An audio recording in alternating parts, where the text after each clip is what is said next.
तभी बाहर से दूसरे बेटे सुमंत का हारा थका झुंझलाया स्वर सुनाई देता है। माँ, जल्दी से एक कप चाय बना दो, आज पूरा दिन राशन की दुकान पर लग गया। इतनी भीड़ थी कि लाइन ख़त्म होने को ही नहीं आती थी, फिर भी पूरा सामान नहीं मिल पाया। अब यहाँ श्यामलाकांत के एक और पुत्र का आगमन होता है, जो कि राशन की लाइन की दुकान में पूरे दिन खड़ा होकर आया है, झुंझला रहा है कि सामान पूरा नहीं मिल पाया, लाइन ख़त्म होने को नहीं आती थी। मैं सोचने लगा आखिर इस सब का कारण क्या है। मोहल्ले मोहल्ले दुकानें हैं, मकान पहले से कहीं अधिक बन गए हैं और बनते जाते हैं। रोज़गार के अनेक रास्ते निकल आए हैं। देखिए, अभी तक लेखक ने जो कुछ अनुभव किया, अब इस गद्यांश में उसका पूरा सार है कि अभी तक उसने क्या क्या अनुभव किया। कि मोहल्ले में दुकानें हैं, दुकानों वाली समस्या है ना, दुकान और ग्राहक के संबंध है ना, दुकानों और मकानों की समस्या जो हो रही है, ये उसने अनुभव की। फिर उसने रोज़गार, दीनानाथ से जब बात हुई तो बेरोज़गारी की समस्या को अनुभव किया।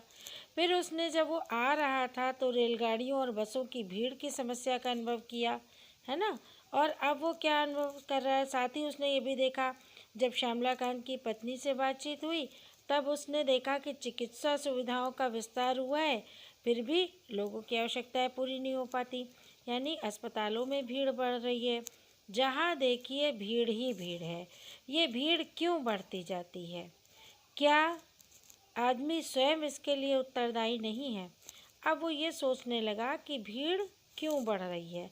अभी तक उसने वो जहाँ भी गया, जहाँ से भी गुजरा है, उसे भीड़ ही भीड़ मिली। जिनसे भी उसकी बातचीत हुई, उन लोगों ने भी अपनी समस्याएं जो बताई। उसकी बातचीत किस किस से हुई? उसकी बातचीत सबसे पहले तो दीनानाथ से हुई, उसके बाद श्यामलाकांत की पत्नी से हुई, श्यामलाकांत से हुई। और इन सभी की जो समस्याएं थी, दीनानाथ की क्या समस्या थी कि वो बेरोज़गार था। श्यामलाकांत की पत्नी, दुकानों पर काम नहीं हो पाता है, सामान नहीं समय से मिल पाता है, अस्पतालों में डॉक्टर ठीक से नहीं देख पाते हैं, है ना। श्यामलाकांत की क्या समस्या कि उन्हें मकान नहीं मिला, इतनी जूतियाँ घिसने के बाद भी, साल भर तक चक्कर काटने के बाद फिर कहीं जाकर उनको 2 कमरे का छोटा सा मकान मिला। तो ये अभी तक जो कुछ उसने सुना, उससे उसे यही लगा कि भीड़ एक समस्या है और इसके लिए उत्तरदायी मतलब रिस्पॉन्सिबल, जिम्मेदार कौन है? क्या आदमी स्वयं? आदमी का मतलब लोग जो हैं खुद इसके लिए जिम्मेदार नहीं हैं, जिम्मेदार हैं। किस तरह से? अब देखिए, इसमें उसने इस गद्यांश में अभी तक जो अनुभव किया, जो समस्याएं हुई, वो यहाँ पर बताई हैं। अब आगे आगे वो क्या कह रहा है कि घर में बच्चों की भीड़ है। ये भीड़ भले ही हमें अच्छी लगती हो, लेकिन जब तक बच्चों के पालन पोषण की, रहन सहन की, शिक्षा दीक्षा की पूरी सुव्यवस्था ना हो, ये भीड़ दुखदाई बन जाती है ना। परिवार अगर बड़ा होता है तो ना तो बच्चों का ठीक से पालन पोषण हो पाता है, ना बच्चे ठीक से रह पाते हैं। घर छोटा से घर और उसमें बहुत सारे बच्चे, ना वो ठीक से सो पा रहे हैं, ना आराम कर पा रहे हैं, ना पढ़ पा रहे हैं, ना खेल पा रहे हैं, है ना। शिक्षा दीक्षा की पूरी सुव्यवस्था नहीं होती, अच्छी स्कूलिंग नहीं हो पाती उनकी, है ना। और भीड़ दुखदाई बन जाती है। अस्पताल में भीड़ क्यों है? क्या ये भीड़ किसी को सुहाती है? सुहाती यानी अच्छी लगती है? अस्पताल में बहुत सारी भीड़ हो, बीमार इंसान, वो शांति चाहता है, उसका इलाज अच्छे ढंग से हो, वो जाए दिखाने तो डॉक्टर उससे अच्छे से बात करे। लेकिन होता क्या है कि अस्पताल में भीड़ होती है तो वहाँ भी परेशान ही होता है। क्या कोई स्वेच्छा से अस्वस्थ होता है? स्वेच्छा, स्व प्लस इच्छा, अपनी इच्छा से, स्व माने अपनी इच्छा से। क्या कोई अपनी इच्छा से अस्वस्थ होता है? नहीं। कोई बीमार कब होता है? जब वो सही ढंग से रह ना रहा हो, खा ना रहा हो, आराम ना कर रहा हो, है ना। तो क्या होगा? लोग बीमार हो जाएंगे। नहीं, स्वयं कोई बीमार नहीं होना चाहता।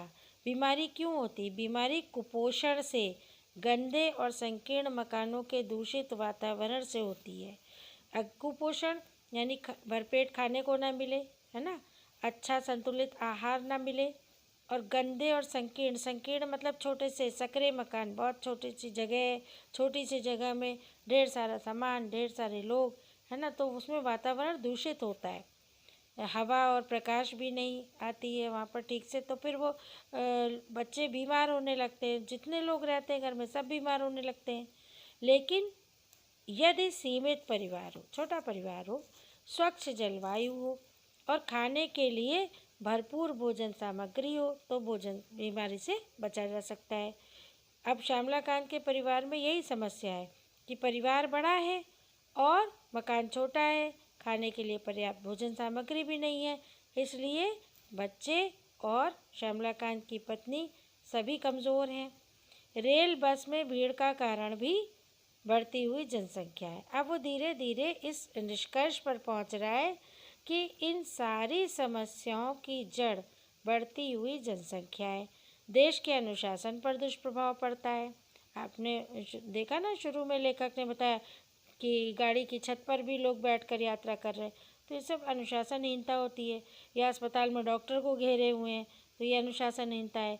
सड़क पर दुर्घटनाएं होती हैं, भीड़ में लोग भागम भाग में लगे हुए हैं, दुर्घटनाएं बढ़ रही हैं। सार्वजनिक स्थानों पर नियम और व्यवस्था का पालन नहीं होता। सार्वजनिक स्थान, पब्लिक प्लेसेस, है ना, अब ये दुकानें, बाज़ार, अस्पताल, रेलवे स्टेशन, ये सब सार्वजनिक स्थान हैं। इन पर नियम और व्यवस्था का पालन नहीं होता है। जिस काम के लिए आदमी दफ्तर, कचहरी, अस्पताल, स्टेशन, ये सब ऐसी जगह हैं जहाँ पर लोगों को कभी ना कभी किसी न किसी काम से जाना पड़ता है। आदि स्थानों पर जाता है, समय, शक्ति और धन व्यय करके भी वो कार्य सिद्ध नहीं कर पाता। अब देखो, जैसे लेखक ही गया था, कहाँ गया था? स्टेशन आरक्षण के लिए। घंटों लंबी लाइन में खड़ा रहा, लेकिन उसका काम नहीं हुआ, उसे आरक्षण नहीं मिला, तो उसका समय, शक्ति और धन सब बर्बाद हुआ, है ना। और इसी तरह से अस्पताल में ठीक से इलाज नहीं हो पाता है ना, तो ये सब काम नहीं हो पाते हैं। भीड़ में खोया आदमी शायद ये तो समझ ही जाता है कि ये बढ़ती हुई जनसंख्या का परिणाम है। मुझे अपने मित्र श्यामलाकांत को अब इस भीड़ का रहस्य बताने की आवश्यकता नहीं है। श्यामलाकांत का एक उदाहरण देते हुए लेखक ने ये सिद्ध किया है कि श्यामलाकांत जैसे ही लोग जो बहुत परिश्रम भी करते हैं, ईमानदारी से जीवन भी बिताते हैं, लेकिन जिन्हें जीवन जीने की कला नहीं आती है, वो अपने निजी जीवन में लापरवाह होते हैं, तो उनको इसी तरह के लोगों को किस तरह की परेशानियों का सामना करना पड़ता है। और न केवल उन लोगों को, बल्कि इस तरह के लापरवाह लोगों की वजह से ही जनसंख्या वृद्धि की समस्या उत्पन्न होती है, और उस समस्या से फिर अन्य बहुत सारी समस्याएं उत्पन्न होती चली जाती हैं, क्योंकि वे स्वयं इस विपदा को झेल रहे हैं। तो जो इस विपदा को झेल रहा है तो उसे तो समझ में आ ही रहा है, यानी श्यामलाकांत को तो समझ में अब आ ही गया होगा कि अगर परिवार अनियोजित हो, बड़ा हो, तो पूरा परिवार ही इन समस्याओं को झेलता है। इसलिए जनसंख्या वृद्धि पर ध्यान देने की बहुत आवश्यकता है। ऐसा लगता है कि यदि समय रहते हमारा देश अब भी नहीं चेता, और चेता का अर्थ है सचेत नहीं हुआ, अवेयरनेस नहीं बढ़ी, और श्यामला बाबू की तरह परिवार बढ़ता गया, तो वो दिन दूर नहीं जब वह स्वयं इस भीड़ में और इससे पैदा होने वाली समस्याओं में पूरी तरह खो जाएगा। पूरा देश ही खो जाएगा। देश कैसे बनता है? देश बनता है लोगों से, है ना। और लोग, अगर जनसंख्या बढ़ती चली गई, लोग बढ़ते चले गए, तो हर व्यक्ति की समस्याएं भी बढ़ती चली जाएंगी और हम उसमें पूरी तरह खो जाएंगे, यानी समस्याग्रस्त हो जाएंगे। तो इस पूरे पाठ में जनसंख्या वृद्धि से उत्पन्न होने वाली समस्याएं, समस्याओं का निराकरण, ये विचार किया गया है। और पैराग्राफ वाइज, जैसे कि हम हमेशा ही आपसे कहते हैं कि किसी भी कहानी में पात्रों के नाम सही सही आपको पता हों। इसमें कौन कौन से पात्र हैं? इसमें लेखक के मित्र हैं श्यामलाकांत के 2 पुत्र जिनके नाम इसमें दिए हैं, दीनानाथ और सुमंत, है ना।